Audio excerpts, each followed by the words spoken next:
परम आदरणीय जगत गुरु शंकराचार्य जी एवं बागेश्वर धाम महाराज जी के श्री चरणों में डॉक्टर सुनील चौरसिया का प्रणाम, कोटि कोटि प्रणाम। महाराज जी, मेरा एक प्रश्न है, जैसे आपने बताया कि भारत को हिंदू राष्ट्र बनाना है, लेकिन दलित समाज हिंदू धर्म में एक बहुत बड़ी हिस्सेदारी रखता है।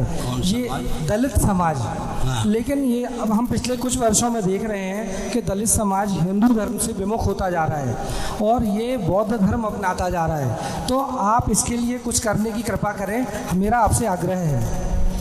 आप हमको सोया हुआ समझते हैं। जो मेरा कर्तव्य है गुप्त प्रकट हर प्रकार से उसका पालन भगवान की कृपा से करता हूँ। दूसरी बात है, दलित शब्द हमारा दिया हुआ है, मायावती का दिया हुआ है। आपको मालूम है दलित शब्द कितना घृणित है? दलित माने पाँव से रौंदा हुआ। ये हमारे अंत्यज माने छोटा भाई, अग्रज माने बड़ा भाई। हमारे यहाँ दलित शब्द नहीं है, मायावती का दिया हुआ है। माने उन्होंने कहा कि हम लोग कुचले गए, पाँव से कुचले गए। बिना ब्राह्मण के काम मायावती का भी नहीं चल रहा। अपनी पार्टी में सब ब्राह्मण भरे जा रही हैं। तो हमने क्या कहा, दलित शब्द हम लोगों का दिया हुआ नहीं है। हमारे यहाँ अंत्यज माने छोटा भाई, अग्रज माने बड़ा भाई। लाड़ प्यार का शब्द था अंत्यज, अब दलित कहते हैं। दलित जो जाते हैं, सुनो, पद दलित हो जाते हैं। अभी आप सुनो, अर्थ की दृष्टि से विचार करने पहले, आजकल दिशाहीनता में मुख्य कारण अर्थ है या नहीं? धीरे से बोलूँ। जितने कुटीर उद्योग लघु उद्योग है वो किनके हाथ में था जी? चप्पल बनाने का काम, वस्त्र बनाने का काम, ये सब किनके हाथ में था? अर्थ का स्रोत जिनको पकड़ा दिया गया, आर्थिक दृष्टि से उनको विपन्न बनाया गया। क्या आंखें खोल जाएंगे। अंग्रेजों के शासनकाल में उनके साथ अत्याचार हुआ,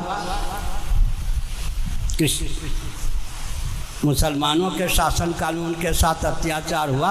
उस अत्याचार को शास्त्र और शास्त्रज्ञ व्यक्तियों पर मत मरिए। मैं कहता हूँ आर्थिक दृष्टि से थोड़ा विचार कीजिए। आर्थिक दृष्टि से विचार करेंगे, जितने लघु उद्योग कुटीर उद्योग सब किनके हाथ में था? चप्पल बनाते कौन थे? जूता कौन बनाते थे? वस्त्र कौन बनाते थे? सारा तो अर्थ का स्रोत उनको पकड़ा दिया। कल मैंने कहा था, काशी जैसी नगरी में जहाँ ब्राह्मणों के पास ही दक्षिणा आती होगी, वहाँ डोम राजा ने, पुरानी भाषा में, वहाँ आज भी उनकी परंपरा चल रही है, वहाँ डोम राजा ने हरिश्चंद्र को खरीदा। लाखों वर्ष पुराना हमारा इतिहास है कि काशी में एक, जिसको आजकल दलित कहते हैं, हम लोग अंत्यज कहते हैं, इतने समृद्ध थे कि हरिश्चंद्र क्षत्रिय राजा को खरीदने के योग्य उनको धन प्राप्त था। किसने कहा कि धन के दृष्टि से उनको कमजोर बनाया गया? सेवा के कुटीर उद्योग लघु उद्योग के सारे प्रकल्प बना दिए गए। अगर वो जाते हैं तो सुनो, एक विचित्र बात है। टेरेसा का नाम सुना है? जिसको लोग मदर टेरेसा कहते थे, कोलकाता में रहते थे। टेरेसा, और वो नेपाल की कौन थी? निर्मला। टेरेसा की चेली बन गई, ब्राह्मण घर की थी। टेरेसा उन्होंने, ध्यान से सुन रहे, जिन हिंदुओं को क्रिश्चियन बनाया उनके नाम के पहले दलित क्रिश्चियन लिखा। विशेषण क्या रखा? एडजेक्टिव दलित। हमने टिप्पणी की थी, तुम क्रिश्चियन भी बन गए और दलित के दलित ही रहे। टेरेसा ने क्या कहा? जिन हिंदुओं को क्रिश्चियन बना लिया उनके नाम के पहले विशेषण लगाया दलित क्रिश्चियन।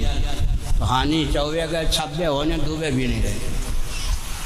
दूसरी बात है, पेट और परिवार तक हम सीमित रहेंगे, हिंदू ब्राह्मण क्षत्रिय वैश्य इत्यादि, तो इस प्रकार की विषमता होगी। हर हिंदू परिवार से 1 रुपया 1 घंटा निकले कोई असंभव है क्या? औसतन एवरेज हर हिंदू परिवार से 1 रुपया 1 घंटा निकले, मठ मंदिर को, अपने घर को केंद्र बनाकर उस रुपये का, समय का उपयोग उस क्षेत्र को बुलंद करने में हो। कोई विसंगति हो सकती है क्या? केवल पेट और परिवार तक सीमित रहेंगे तो क्या होगा? दूसरी बात है, वो जो क्रिश्चियन बनाते हैं उनकी योजना है भारत को अल्पसंख्यक बना देना। अभी भी मैं नाम नहीं लूँगा, क्रिश्चियनों को पूरी छूट है उड़ीसा आदि में। आप हिंदुओं को क्रिश्चियन बनाते जाइए सेवा के नाम पर, समझ गए?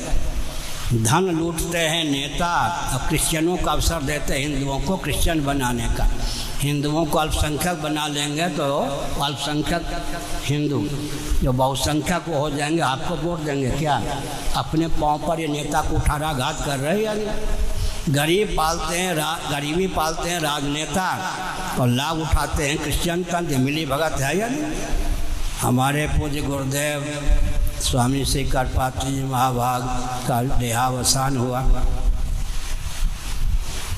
हमारे पूर्वाचार्य सोनामधन निरंजन देवते जी महाराज उनके शरीर को गंगा जी में विसर्जन करने के लिए आए। उन दिनों में शंकराचार्य नहीं था। एक स्टीमर पर ऊपर गद्दी बना के बैठा हुआ व्यक्ति बोला, हे शंकराचार्य सावधान। महाराज तो राजस्थान परंपरा के, गुजरात परंपरा के थे, वो तो एकदम। फिर कौन है ये स्टीमर पर बैठा बड़े ऊँचे? डोम राजा। आज आ जाओ लाडले प्यारे, आ जाओ। क्या चाहते हो? मुझे टैक्स दिए बिना आप करपात्री महाराज के शरीर को प्रभावित नहीं कर सकते। मैं डोम राजा हूँ, सच्ची घटना मेरी आंखों से। क्या चाहते हो भैया? बेटा स्वामी करपात्री महाराज के गले की एक माला दे दीजिए, टैक्स तो मुझे चाहिए। उन्होंने कहा देखो बात यह है कि जो भी माला पहनते थे सब माला उनके गले में डाल दी गई, आपस में विप्लव हो जाएगा। कुछ और अपने गले की माला दे दीजिए। लो छोटा भाई है, महाराज ने बड़े प्रेम से अपने गले की माला पहनाई। अब कहा मेरी अनुमति है, प्रवाहित कीजिए। भैया डोम राजा क्या उनका सम्मान हुआ या निस्ने हुआ? उसने भी क्या कहा, रुपये पैसे नहीं, स्वामी करपात्री महाराज के शरीर से संलग्न माला दे दीजिए। पुनः देना चाहें तो अपने गले की माला दे दीजिए। तृप्त है, अब अनुमति है, प्रवाहित कीजिए। ये हमारे यहाँ सम्मान है उनका। सुनिए, अमुक अमुक उनको अगर भोजन उचित स्थान पर बैठा कर भोजन नहीं कराया जाता तो पितरों की तृप्ति नहीं होती है। इतना सम्मान